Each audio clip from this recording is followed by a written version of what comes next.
শুকরগুজারি আদায় করছি আল্লাহ সুবহানাহু ওয়া তাআলার আলিশান দরবারে। আল্লাহ রাব্বুল ইজ্জাত ওয়াল জালাল নতুন আরেকটা বৎসর আমাদেরকে দান করেছেন। আমরা যেহেতু গণনায় ইংরেজি বৎসরকে আমরা গণনা করি, ক্যালেন্ডার মেনে চলি, সেটাও ইংরেজি ক্যালেন্ডারকে মেনেই আমরা আমাদের কার্যাদি সম্পন্ন করি। সেই ধারাবাহিকতায় আল্লাহ রাব্বুল ইজ্জাত ওয়াল জালাল 2025 থেকে শেষ করে 2026-এর নতুন একটি বৎসর আল্লাহ তাআলা আমাদেরকে দিলেন। কৃতজ্ঞতা আদায় করছি, পড়ছি আলহামদুলিল্লাহ। আল্লাহ রাব্বুল ইজ্জাত ওয়াল জালালের প্রশংসা আদায় করে নতুন একটি বৎসর আমরা পেলাম। অনুশোচনায় আমরা মনে করতে চাই জীবনের একটা বছরের অনেক গুনাহ, অনেক অন্যায়, অনেক অবিচার আমরা করে ফেলেছি। এই সবটুকুন থেকে যদি ফিরে আসার জন্য অন্তত আল্লাহর কাছে একটু ধর্ণা দিই, একটু যদি তাওবা করি, বিগত একটা বছরের অসংখ্য গুনাহ, এই অগণিত গুনাহগুলো থেকে 2026-এর আজকের এই জুমা থেকে যদি আপনি মাফ চান, হতে পারে যিনি আমাদের সব গুনাহগুলো মাফ করে দিবেন তিনি কে? আল্লাহ রাব্বুল আলামিন নতুন একটা বৎসর দিয়ে আল্লাহ তাআলা বুঝাইয়া দিচ্ছেন, আওয়ালা ইয়ারাউনা আন্নাহুম ইফতানুনা ফি কুল্লি আমিন মাররাতান আও মাররাতাইন ثم لا يتوبون ولا هم يذكرون। আল্লাহ পাক বুঝাই দিচ্ছেন, গোলাম তোমার জীবনের এই যে নতুন একটা বৎসর তুমি পেলে, আমি আল্লাহ রাব্বুল ইজ্জাত ওয়াল জালাল প্রত্যেকটা বছরে একবার অথবা দুইবার আমি আল্লাহ তাআলা পরীক্ষা নিই। এরপরেও তোমরা যারা তাওবা করো না, আমার দিকে ফিরে আসো না, আমাকে স্মরণ করো না, আমাকে একটু মনে করে আমার কাছে জীবনের গুনাহগুলো থেকে বাঁচার জন্য আকুতি মিনতি করো না, তারা সবচেয়ে অকৃতজ্ঞ মানুষ। মানুষের জীবনে 4টা বদভ্যাস এমন আছে, আল্লাহ পাক বারবার সেই বদভ্যাসগুলোর কথা স্মরণ করিয়ে দিয়েছেন। 1 নাম্বার মানুষের জীবনের সবচেয়ে মারাত্মক বদভ্যাস হচ্ছে ওয়াকানাল ইনসানু আজুলা। কোরআন বলছে মানুষের জীবনের সবচেয়ে বড় বদভ্যাস হচ্ছে মানুষ বড্ড তাড়াহুড়া করে। এবার একটু আমরা নিজেরা যদি মিলায় দেখি, প্রত্যেকটা মানুষের জীবনে তাড়াহুড়া কম না বেশি? নেতা হওয়ার জন্য তাড়াহুড়া, একজন বলছে বেশি, বাকিরা কি বলেন? নেতা হওয়ার জন্য যেমন তাড়াহুড়া আছে, ধনী হওয়ার জন্য তাড়াহুড়া আছে, সব ক্ষেত্রে আমাদের শুধু তাড়াহুড়া আর তাড়াহুড়া। আল্লাহ পাক বলছেন এটা তোমার সবচেয়ে বদভ্যাসগুলোর মধ্যে একটা, এটি যে তুমি সবচেয়ে বেশি তাড়াহুড়া করো। এরপরে আল্লাহ রাব্বুল আলামিন বলেন ওয়াকানাল ইনসানু কাফুরা। মানুষ সবচেয়ে বেশি অকৃতজ্ঞ হয়। আচ্ছা বলেন তো, মানুষের চাইতে অকৃতজ্ঞ একটা প্রাণী এই দুনিয়ার বুকে আর আছে? যার ভিতরে প্রাণ আছে, সবচেয়ে অকৃতজ্ঞ যদি কোনো প্রাণ থাকে এটা হচ্ছে মানুষ। মাত্র খেয়ে মানুষ এখনই ভুলে যায়, খেয়ে উঠতে পারে না, এর আগে ভুলে যায় অজস্র যে নেয়ামত আল্লাহ দিয়েছেন, প্রত্যেকটা নেয়ামতের কত দাম হারাইলে আমরা বুঝি। আমি উত্তরবঙ্গে একটা সপ্তাহ মাহফিল ছিল টানা, প্রচন্ড শৈত্যপ্রবাহের কারণে গতকাল থেকে কানে কম শুনতেছি। ইনসাফে দেখালাম, বলল যে হুজুর কানের পর্দাটা একটু ফোটা হয়ে গেছে। আজকে আমি কথা বলতে গিয়ে আন্দাজ করতে পারতেছি সুবহানাল্লাহ, আল্লাহর প্রতিটা অর্গান যে কত দামি এই যে আজকে কথা বলতেছি, এক কান আমার কাছে অবশ অবশ মনে হচ্ছে। কথাটা কতটা লাউডলি বলছি এটা আমি ওই রকম আন্দাজ করতে পারতেছি না। তো এটি স্বাভাবিক, আল্লাহ তাআলা প্রত্যেকটা অর্গান দেন, থাকার সময় শুকরগুজারি আদায় করেন। এই জন্য নবীজি একটা দোয়া সকাল সন্ধ্যায়, ফজরের পরে, মাগরিবের পরে একটা দোয়া পড়তেন, আল্লাহুম্মা আফিনি ফি বাদানি, আল্লাহুম্মা আফিনি ফি সামঈ, আল্লাহুম্মা আফিনি ফি বাসরি, লা ইলাহা ইল্লা আনতা। আল্লাহ তাআলা আপনি আমার দেহটারে সুস্থ রাখেন, আমার দৃষ্টিটারে সুস্থ রাখেন, কানটারে আল্লাহ আপনি সুস্থ রাখেন। নি'মাতান মাকবুনুন ফীহিমা কাসীরুম মিনান নাস। দুইটা নেয়ামত মানুষ হারিয়ে গেলে খুঁজতে থাকে। এক নাম্বার আস-সিহহা, সুস্থতা নিয়ামত হারায় গেলে মানুষ খুঁজতে থাকে। আরেকটা নিয়ামত হচ্ছে অবসরের নিয়ামত। আপনি যখন অবসর আছেন, ব্যস্ততা আসার আগে মালিককে আপনি ডাকেন, আপনাকে যিনি দামি বানায় দিবেন তিনি কে? তাহলে বলেন, মানুষের 4 বদভ্যাসের ভিতরে 1 নাম্বার তাড়াহুড়া করা, 2 নাম্বার বদভ্যাস কি? অস্বীকার করা, আল্লাহর খেয়ে আল্লাহর পরে আল্লাহর নাফরমানি করা, অস্বীকার করা। কি পরিমাণ অস্বীকার আমরা করি, একটু একদিনের হিসাব নিয়ে দেখেন, তাহলে 1 বছরের হিসাব আপনার কাছে পরিষ্কার হয়ে যাবে। একটা বছরে কি পরিমাণ আল্লাহর অস্বীকার করছেন, নাফরমানি করছেন, শুধু 1 বছরের হিসাব একদিন দিয়ে করেন, তাহলে পরিষ্কার হবে আপনার কাছে কি পরিমাণ নাফরমানি আমরা করি। এরপরে আল্লাহ রাব্বুল আলামিন বলেন, 3 নাম্বার তোমার বদভ্যাস হচ্ছে ওয়াকানাল ইনসানু আকসারা শাইইন জাদালা। মানুষ সবচেয়ে বেশি বিতর্ক করে, সবচেয়ে বেশি বিতর্ক মানুষ করে। আর এটার সেন্টার হচ্ছে চায়ের দোকান।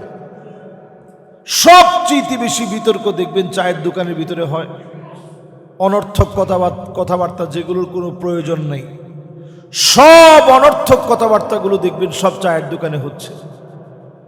এই যে মানুষ দেখবেন একটু বসে আড্ডা দিয়ে অনর্থক যে কথাবার্তাগুলো বলছে, এই বিতর্কগুলা মানুষের অভ্যাস।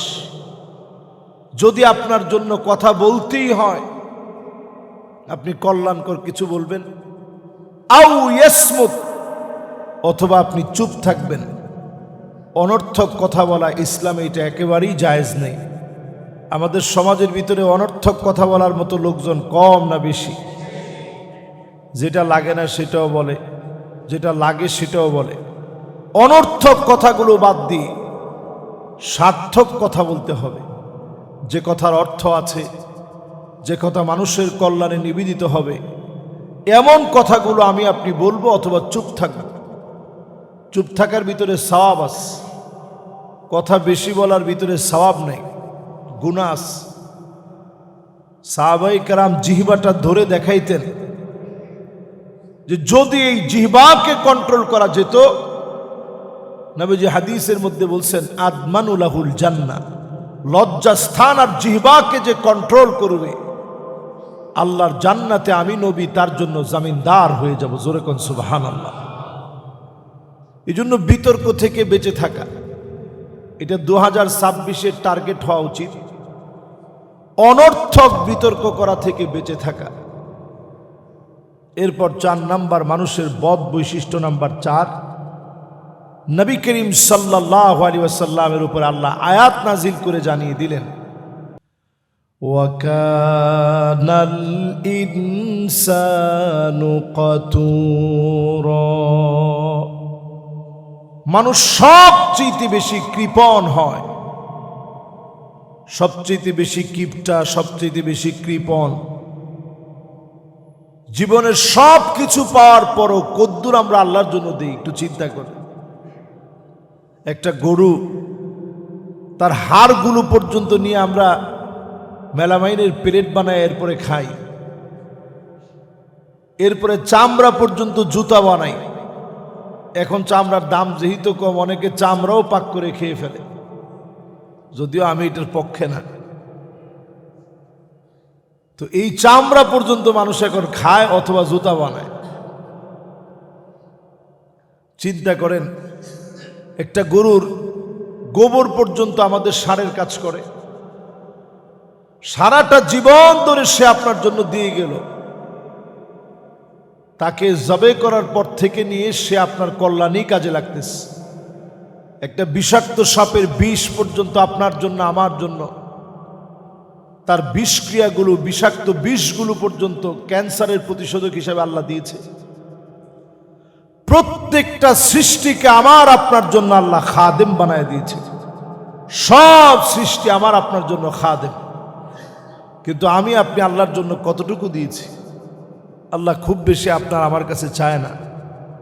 এই যে যতজন আমাদের সামনে এখন বসা আছেন, সম্মানিত মুসল্লিয়ানে কেরাম, এই যারা একটু সলাত আদায়ের জন্য আসছেন, জুমার নামাজ পূর্বক আজকের আলোচনা শুনতে বসছেন, এই যে প্রচন্ড শৈত্য প্রবাহ চলছে, 2026-এর এবারে শীত বাংলাদেশের জন্য রেকর্ড করে ফেলছে, এবং সামনে কিরকম হবে আল্লাহ ভালো জানেন। এই শীতকালীন সময়টাকে নবীজি বলতেন গানিমাতুন বারিদা। যুদ্ধলব্ধ সম্পদ পেলে যেমন সাহাবায়ে কেরামের মন ভরে যেত, এরকম মুমিনদের জন্য একটা গনিমত, রেখে যাওয়া সম্পদ। কাফেররা হেরে যাওয়ার পরে যে সম্পদটা থেকে যায়, এরকম মুমিনদের জন্য একটা অমূল্য সম্পদ হচ্ছে এই শীতকালীন সময়ের ইবাদত। কোন আল্লাহু আকবার। নবীজি এই সময়ে কি ইবাদত করতেন? এই সময়ে নবীজি রোজা রাখতেন। আপনি আমি যদি অন্তত রজব মাসকে হিসাব করি, এই যে আইয়ামে বিদের রোজা আসতেছে, শনি, রবি এবং সোম। আচ্ছা, কয়জন আমরা খবর রাখতেছি যে আজকে রজব মাসের কয় তারিখ? কেউ বলতে পারবেন? সুবহানাল্লাহ, মাশাআল্লাহ। এই যে উনি বলছে, আর কে কে জানেন বলেন তো দেখি, কয় তারিখ? মাশাআল্লাহ, আমার মুসল্লিরা একেবারে বেখবর, এটা বলার কোনো সুযোগ নেই। অনেকেই বলছে 12 তারিখ। কয় তারিখ? মাশাআল্লাহ। তাহলে 13, 14, 15 আইয়ামে বিদের রোজা। এই 3 দিন যদি আপনারা রোজা রাখতে পারেন, আমি যেহেতু সফরে থাকি, আমি দুঃখ প্রকাশ করে নিচ্ছি, এই সময় আমি রোজাটা থাকতে পারি না। তারপরও আমি চেষ্টা করব, যেহেতু আজকের আপনাদেরকে নিয়ে এই বিষয়টা আলোচনা করছি, আল্লাহ যেন অন্তত একটা রোজা হলো আমার রাখার তৌফিক দেন। পড়েন আমিন। এই সময় একটু রোজা রাখেন, নফল রোজা। নবীজি বলতেছেন, এই শীতকাল যখন আসতো, সাহাবায়ে কেরাম, এই শীতকাল কিন্তু আমাদের মতো এরকম কম শীত না। আরব দেশের শীত কিন্তু ভয়াবহ শীত, একেবারে হাড় ধরায় ফেলে এরকম শীত। এরকম শীত যখন আসতো, সাহাবায়ে কেরাম খুশি হয়ে যেতেন। রবিউল মোমেন, মোমেনদের বসন্তকাল বলা হতো এই শীতকালকে। এই শীতকাল যখন আসবে, আল্লাহর কাছে এই সময়টাতে একটু রোজা রেখে আল্লাহর কাছে পানাহ চান, এটা যেন আযাবে পরিণত না হয়। এই শীতের ভিতরে যদি এখন বৃষ্টি হয়, আপনি চিন্তা করেন কি অবস্থা হবে। তাকায় দেখেন আমার ফিলিস্তিনের দিকে, প্রচন্ড বৃষ্টিপাতে লন্ডভন্ড হয়ে গেছে আমার ভাইদের তাঁবুগুলো। ছোট ছোট বাচ্চাগুলা ছোটাছুটি করতেছে, যাওয়ার মতো কোনো জায়গা নাই। পরনের কাপড় পর্যন্ত ভিজে গেছে, মাথায় দেওয়ার বালিশটা পর্যন্ত ভিজে গেছে। তাঁবুর ভিতরে কম্বল পর্যন্ত নাই, কি দিয়ে ঘুমাবে? আমি ফিলিস্তিনিদেরকে কখনো এতটা ভেঙে পড়তে দেখি নাই।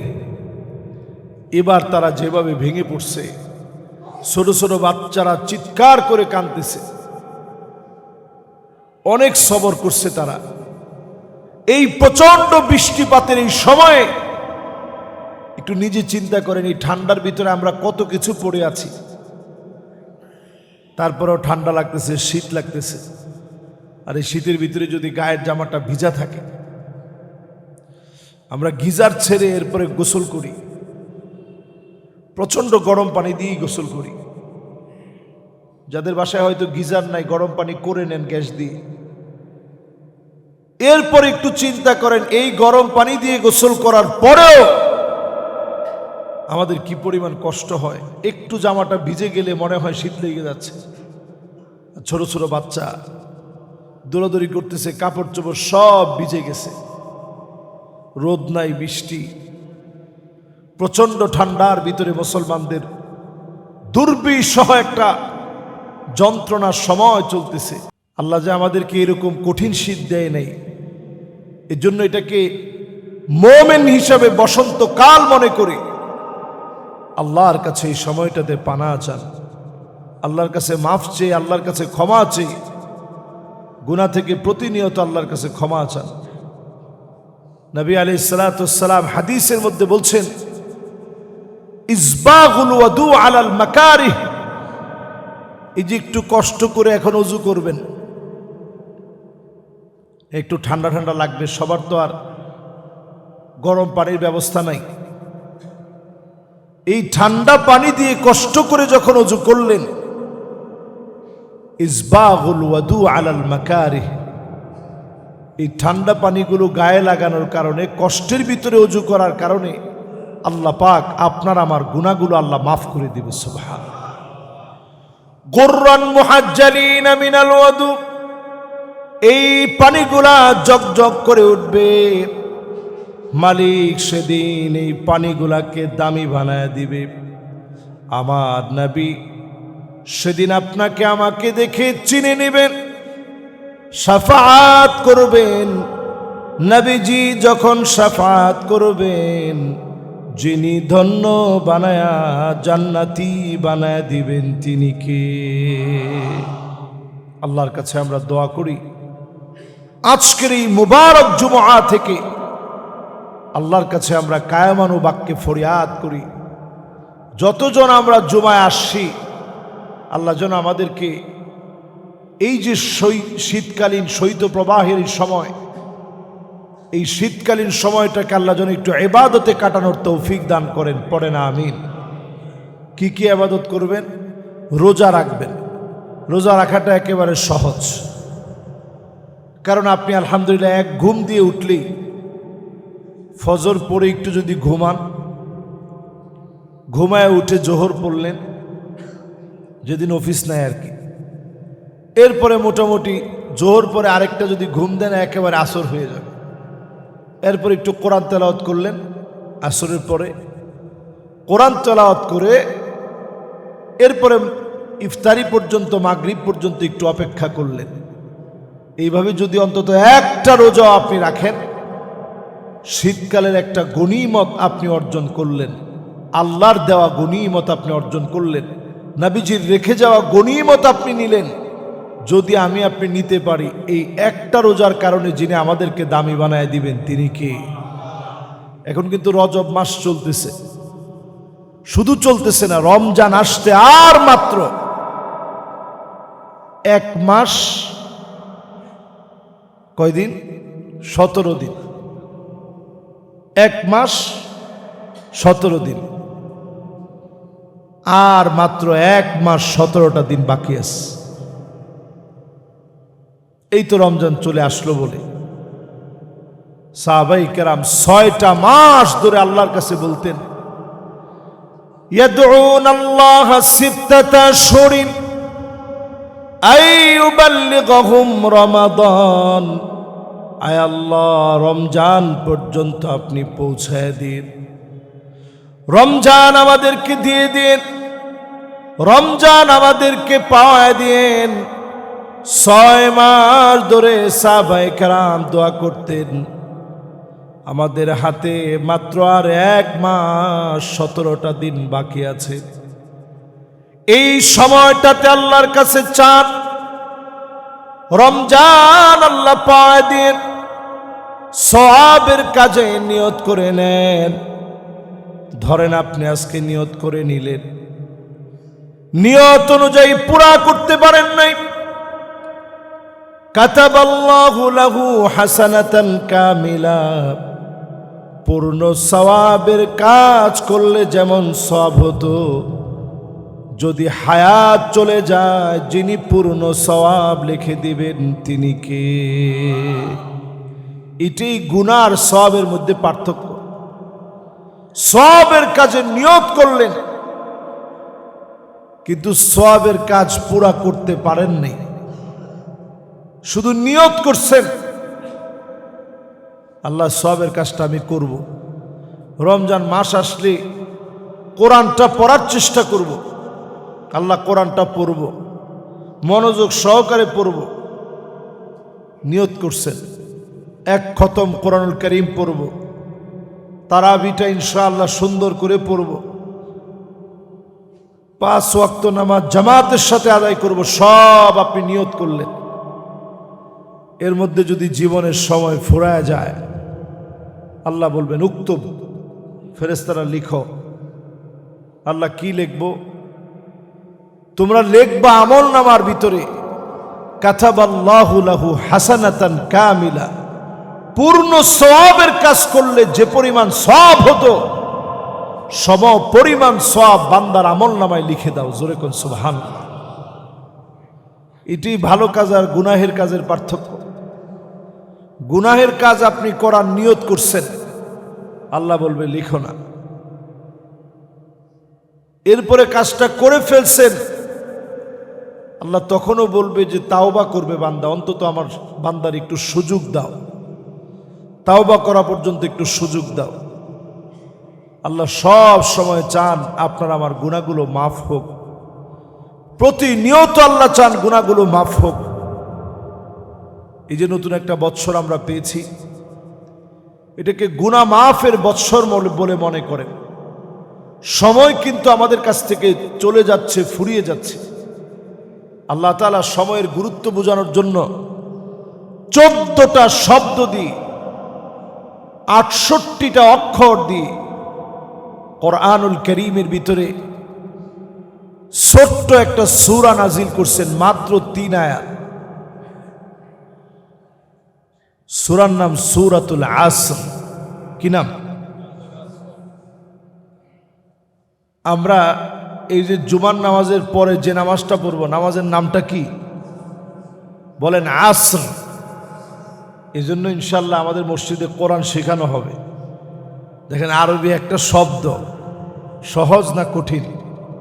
আরে না, এই যে আপনারা কইছেন আসর, জিনে ধরলে কয় আসর, আর আমরা বলছি আসর। দেখছেন কিরকম? তো সহজ না কঠিন? কঠিন আছে, তবে পড়লে আবার সহজ। বলেন তো দেখি আসর। মাশাআল্লাহ। এই যে আমি আপনাদেরকে মাঝে মাঝে বলাই, আপনাদের কি কষ্ট হয়? এই যে এদের সওয়াব আছে। আল্লাহ নিজে এই শব্দটা নিয়ে কসম করছেন। আল্লাহু আকবার। ওয়াল আসর। আল্লাহ বলে শপথ সময়ে। আমরা কসম করি কি নিয়ে? না না না, আমরা সময় নিয়ে কসম করি না, আমরা কসম করি পীর সাহেবের নাম নিয়ে। বাবার নামে কসম, আমি এই কাজ করিনি।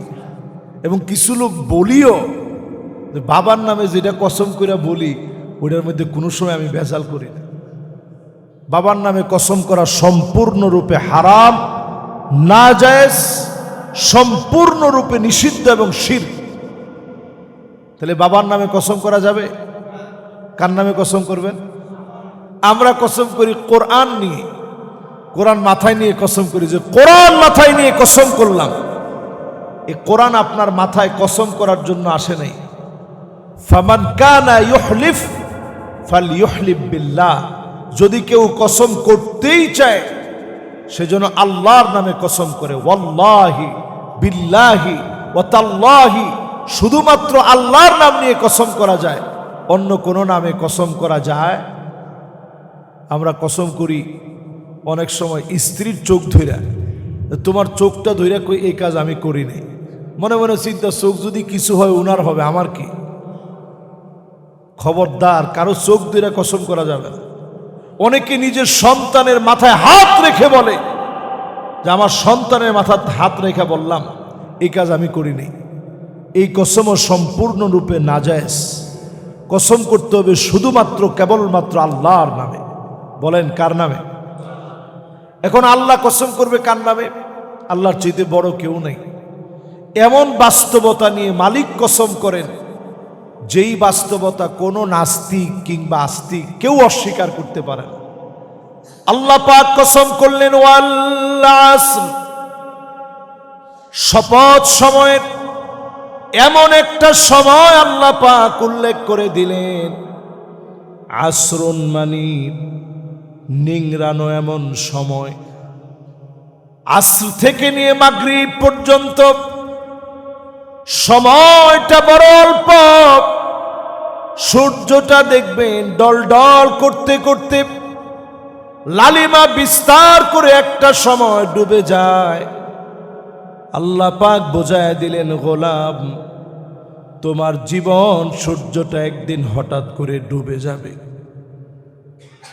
তোমার জীবন সূর্যটা সূর্যের মতো করে ডুবে যাবে। অন্ধকার তোমার জীবনে নেমে আসবে। আল্লাহ ছোট্ট একটা শব্দ দিয়া বোঝায় দিলেন ওয়াল আসর, শপথ সময়ের।